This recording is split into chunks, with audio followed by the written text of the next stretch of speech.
मंत्री नजर को आनीलु कि जेएसडब्ल्यू तार प्लांट शिफ्ट करिवार प्लान करुची जदि सेही समय ये सरकार जदि सेही समय या सीरियसली नहीं थांते या ऊपर एक्ट करि थांते ताले आज बोधे जेएसडब्ल्यू प्लांट एमती जाई न थांता।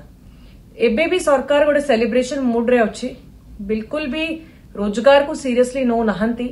जहा जहा प्रतिश्रुति देइथिले एते पिला बाहर को आसी जाइछन्ती, प्रोटेस्ट सबुआडे करूछन्ती।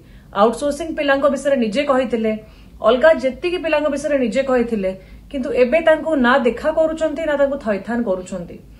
तो विधानसभा भितरे मध्य कहिथिली कि देखंतु जो बळी जो तेलंगाना सीएम अछन्ती रेवंत रेड्डी से जमती बाहर को जाउछन्ती यूएस जाइकी गोटे इन्वेस्टर संगे मीट करिकी इन्वेस्टमेंट नेकी आसुछन्ती। आउ एटी हमर गोटे एमओयू साइन हेची, इन्वेस्टमेंट आसीची, आउ बाउंड्री वॉल कंस्ट्रक्शन मध्य चलीथिला सेठी। देखिला बेले को जेएसडब्ल्यू केबे भाबिकी पळीची महाराष्ट्र।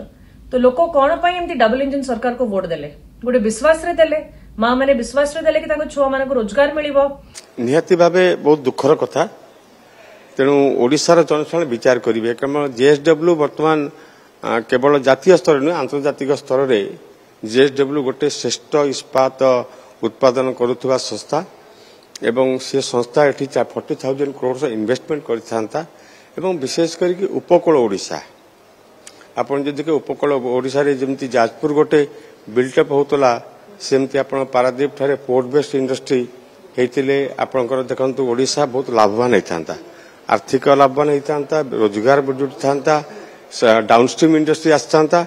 तेणु एभली इंडस्ट्री पलि जावा गोटे बहुत बड़ दुर्भाग्य जिनस। ओडिशार जनसाधारण विचार करेंगे आगामी दिन में कदापि एभली जिनस चली ओडिशा अच्छी कदापि क्षमा देवे।